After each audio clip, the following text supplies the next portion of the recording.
Okay, so Charles Schulz managed to land peanuts. Jeez, why do I keep having to say that?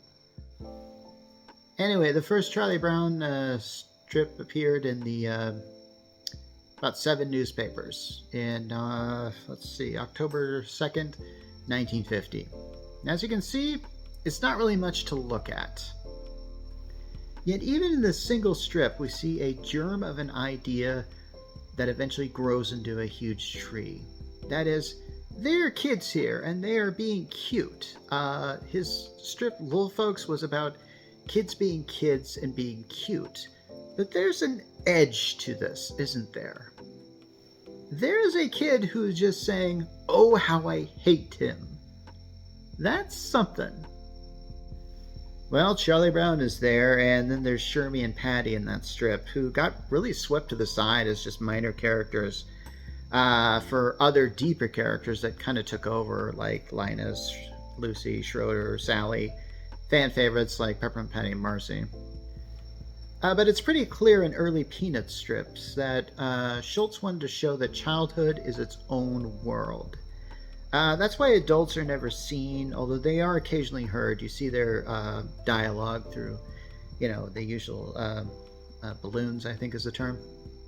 Anyway, there's kind of a rule in the strips that adults are never seen.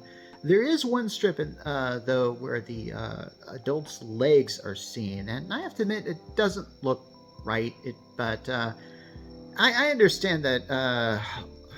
I think I mentioned this before, but a lot of television shows, they really take a while before they get their footing, and the fact that there's legs in this thing showed that Peanuts didn't need this type of footing.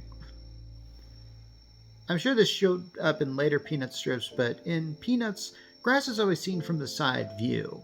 But in earlier strips, these characters had to stand on a chair in order to see like their reflection in the bathroom mirror. When Snoopy shows up, it wasn't even called Snoopy then. In fact, I don't think they give him a name until like 1 month after the strip debuted. And it isn't even really clear that Charlie Brown is Snoopy's owner. I think that idea sort of came later and they just sort of implemented it. If you look at Snoopy looks like a dog. In fact, a beagle. So, hey. Also, if no one really owns Snoopy, was Snoopy just sort of the neighborhood dog that just kind of went around? I guess I actually remember, I grew up in the 70s, and we had dogs like that were around the neighborhood, and we didn't really know who the owner was. I mean, it's very different now. I mean, nowadays, if there's a dog loose, you call the pound or something like that.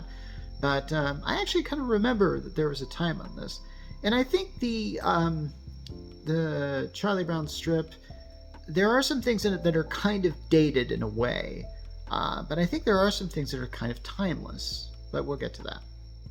Also, Snoopy didn't really talk. I mean, Snoopy never talked, but you always saw thought balloons over him, but at least in later strips. But earlier, I think he would have these, I actually think he had regular dialogue type things over him, but it was never implied that any of the characters could read his thoughts. So, yeah. Charlie Brown was also different upon his original conception. He was not the lovable loser. There were times where he was kind of a jerk and a bit high-spirited, actually. So he doesn't even get that signature zigzag thing that he wore across his shirt until a few months after the strip was going on. And the character of Schroeder, he wasn't really introduced till 1951, and he's a baby. He wears a onesie, and he doesn't get that striped shirt until later. And that piano thing came in pretty much right away. But when he starts playing, he actually plays notes from Rachmaninoff. It wasn't until later where Beethoven kind of became his thing, and that stayed that way until the end. So, in 1951, the football gag happens, and it's not with Lucy. It's actually with Violet, who was one of those characters that was introduced early in the strip, but kind of faded in the background along with Shermie and Patty. I think what it is Violet was holding the football, and then she gets scared that she's going to get kicked, and then runs away, and then Charlie Brown misses the football. It's a little bit different than how Lucy did it. By the way, yeah, I know. So Lucy was always holding the football. Later, Violet started that trend. Violet also started the trend of calling Charlie Brown a blockhead. So, hey. Okay, so Linus and Lucy actually didn't appear in the strip until 1952. So that's about 2 years after the strip had been done. And they also started doing color Charlie Brown strips at that time. Because I'm sure you know how newspaper strips work. They do black and whites during the weekdays, and then on Sunday they go in color. When Lucy first appeared, she had these really weird wide eyes that they eventually kind of took off. And Linus, like Schroeder, he was a toddler. He didn't have that security blanket until 2 years later. And I might as well just say that I'm not sure that this term security blanket is not something that that Charles Schulz invented or that the comic strip invented. It's a term that's been used for a while. Okay, so these early Peanuts are practically almost unrecognizable from what they eventually evolved into. I say practically. If you didn't know you were looking at these now iconic characters before they became iconic, you might be thinking that they are a derivative of the Peanuts strip. Okay, it's more towards the late 50s that these characters start to look like the Peanuts characters that we know and love. Snoopy is walking on two legs, and he does that thing where he sleeps on top of his doghouse, because he lives in a two-dimensional world.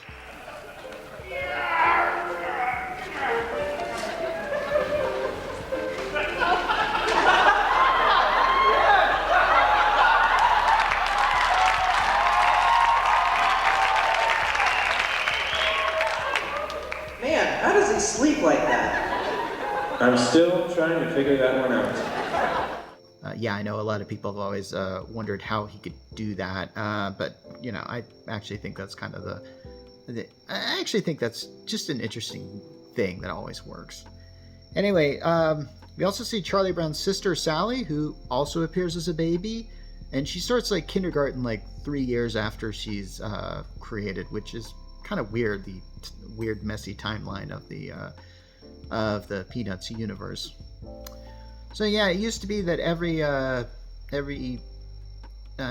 strip of the I hesitate to use the word episode. I don't think that's the proper term. But it used to be like that was the one contained story or one contained joke of the day. That changed drastically over the years. Their strips would have running things that would last a few days. I liked reading those. Also, as I've said before, these characters were changing just ever so slightly, and their personalities were becoming more defined. We started to see Charlie Brown as that kind of melancholic sort of kid that we know him now as. And Sparky Schulz was making enough to at least get by on this.